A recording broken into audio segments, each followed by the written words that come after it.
and also thank you to the organizers for inviting me to speak today. I have no disclosure. So the natural history of pulmonary hypertension is a vicious cycle which involves cell proliferation and obstruction, which eventually causes an increase in mean field pressure, which in turn causes an increase in pulmonary vascular resistance that leads to RV hypertrophy and eventually RV dysfunction. Despite the advent of many therapies for this disease, the overall survival rate for these patients remains quite poor. That's why many researchers have looked at clinical predictors of survival in these patients to better risk stratify them. But unfortunately, many of these clinical predictors are either invasive, such as mean PA pressure from right heart catheterization, or they're subjective, such as functional status. Because the right ventricle is an integral part of this disease process, its size or function might be an attractive clinical predictor of survival. Mostly because its assessment would be both objective and non-invasive. However, echocardiography is not great at looking at the right ventricle. Fortunately, however, CMR has shown to provide accurate and reproducible information regarding RV volume and function. So this is a short-active cine of a patient with pulmonary hypertension and a very severe increase in pressure. You can see that the right ventricle is both dilated and hypertrophy compared to the left ventricle. This is a matching contrast-enhanced image, and the arrows point to contrast enhancement in the right ventricular insertion point, which suggests that there are structural changes in those areas. So a few researchers have looked at this finding. For example, in 2005, Kenneth Slight and colleagues took 25 patients with pulmonary hypertension and found that 23 of them, or 92% of them, had contrast enhancement in the right ventricular insertion point. He then calculated the amount of contrast, as you can see on the y-axis, and compared it to different indices of RV function, such as RV end-diastolic volume, RV mass index, RV ejection fraction, and mean pressure. And what he found was that there was a statistically significant correlation between the amount of contrast in this area and these various indices of RV function. So because we're a large referral center for patients with pulmonary hypertension, we wanted to assess the presence and define the frequency of this late gadolinium enhancement in our own patient population. We wanted to determine the relationship between this contrast enhancement and various indices of RV function. And lastly, we wanted to investigate the potential role of this enhancement as a non-invasive predictor of adverse outcomes. So to do this, we took all patients with pulmonary hypertension, and that was defined as a mean PA pressure greater than 25 millimeters of mercury at rest during right heart catheterization. Patients were excluded if they had any contraindications to MRI examination. And all patients underwent right heart catheterization, exercise stress testing, and evaluation of their BNP. However, these values were only used if the studies were performed within 3 months of their CMR study. The primary endpoint was time to clinical worsening, which included all-cause mortality, hospitalization due to pH, initiation of prostacyclin and lung transplantation. And we followed these patients monthly after their CMR for occurrence of primary endpoint. We used a 1.5 Tesla Philips scanner, and after scout imaging, we performed SSST cine. We looked at the LV with standard 4, 3, and 2-chamber cine. We evaluated the RV with a 3-chamber and right ventricular outflow tract cine. We did short-acting cines of the left and right ventricles and calculated the ejection fraction. And then we also got axial cines of the left and right atrium and calculated the respective volumes. We then gave 0.2 millimoles per kilogram of gadolinium, and in 10 minutes we got late gadolinium enhancement images of the same view. So LTE was visually assessed by 2 readers who were blind to hemodynamics, exercise tolerance information, and laboratory data. And it was considered present if the signal intensity in the myocardium was greater than in the blood pool. It was seen on 2 consecutive slices or 2 different imaging zones, and if it was clearly present in the myocardium when compared to a matching SSST cine. So for our results, we had 62 patients complete the CMR. However, only 58 patients were included in the final analysis because we did not evaluate whether LTE was present in 4 patients. Out of those 58 patients, 40 of them, or 68%, had presence of LGE in the right ventricular insertion point.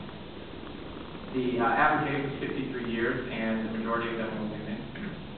And then we divided the group up into different World Health Organization categorizations based on the etiology of their pH. Group 1 is pulmonary arterial hypertension.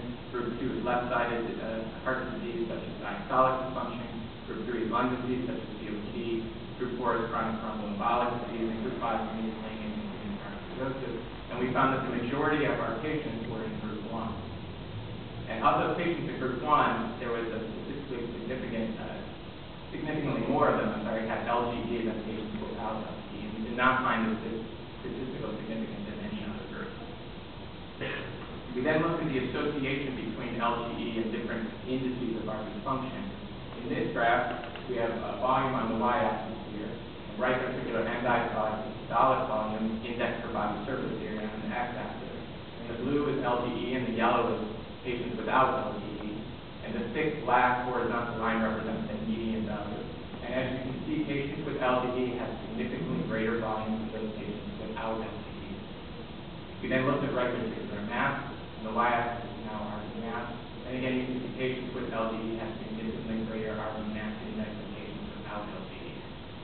We looked at RVEF, and again, patients with LGE have significantly lower right ventricular ejection fraction than patients without LGE. And finally, we looked at hemodynamics. We saw that patients with increased with LGE have increased mean PA pressure and increased pulmonary vascular resistance. We then followed patients for an average of 10 months, and in that 10 months, 19 patients reached the primary endpoint. This forest plot represents our univariate analysis. These are all the variables we used on the y-axis, and each of these boxes represents their respective hazard ratio. The lines represent the confidence interval. And the boxes that are further away from the hazard ratio of 1 are more statistically significant. So patients who had higher metabolic equivalence or higher cardiac index were significantly less likely to reach the primary endpoint, whereas patients with higher PVR or higher mean PA pressure were significantly more likely to reach the primary endpoint. And as you can see, for LGE, patients who had LGE were over 10 times more likely to reach the primary endpoint than patients without LGE. Another way of looking at this is the Kaplan-Meier curve. On the y-axis is the clinical worsening, and over a year and a half, you can see that patients with LGE have significantly more clinical worsening than patients without LGE. Now, in a multivariate analysis, LGE was no longer statistically significant, and only RVEF, mean PA pressure, and metabolic equivalence remained. However, even though LGE is not an independent predictor of clinical worsening, its presence or absence may serve as an easy way to predict adverse outcomes in patients with pulmonary hypertension. So in conclusion, LGE, unlike previous studies where they showed that almost 100% of their patients had LGE in the right ventricular insertion point, we did not find this to be the case in our patient population. We think LGE is actually more highly associated with poor right ventricular function. The existence of late gadolinium enhancement is a potential non-invasive predictor for clinical worsening in patients with pulmonary hypertension. But in a multivariate analysis, only mean PA pressure, RVEF, and exercise tolerance remain as independent predictors of adverse outcomes. Thank you.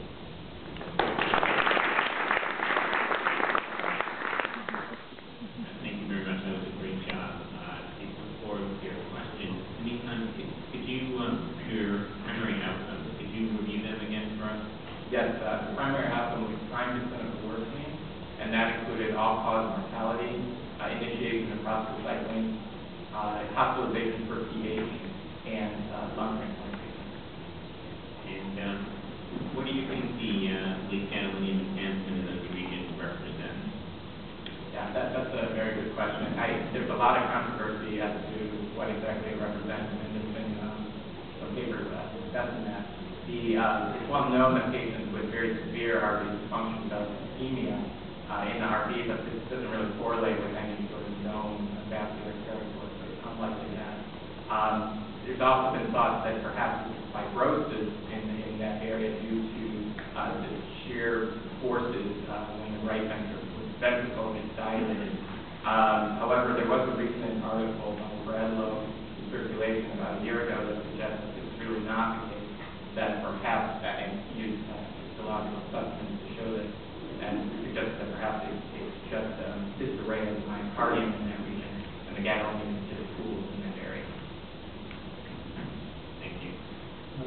So I was wondering about the result about the LGD not being significant in breeding for other cases. Do you think that might be due to some sort of multi-terminarity that LGD is correlating wrong with something else that you can put in the model too? Yes, I mean, I think it probably does correlate very well with some of those independent predictors that we put into the multivariate analysis, so that when we put it into that multivariate analysis, we no longer able to see significance. It's Mark Hamilton from Bristol. I really enjoyed that course. Thank you very much. Just anecdotally though, I had a number of patients who weren't talking about hypertension, but had like latent enhancement exactly where we described in the new patient. And then they have CP for other reasons. An interesting thing is that the so-called latent enhancement in the patients often actually blood was very common directly, which you couldn't absorb on MR at all. So I think some of these patients might not actually have fibrosis at all. It can be related to RBH, and the fact that MR doesn't resolve tiny in the blood will be expected. I don't know whether that's true in full hypertension, because we're not certain. It's certainly true in our fellowship and other conditions we looked at. It's just anecdotal. No, I agree. That might be the case. We did see some patients with significant right ventricular hypertrophy, however, who did not have the late escalating enhancement in those areas. So it's actually more when they become really dilated that we see more of the late escalating. Thank you.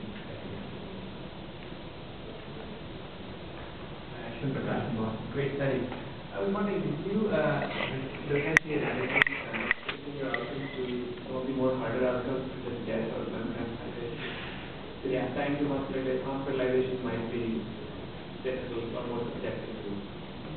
Yes, thank you for that question. Yeah, we did. The problem is that our follow-up wasn't really long enough. I think at this point to look just at mortality. We included mortality in the endpoint.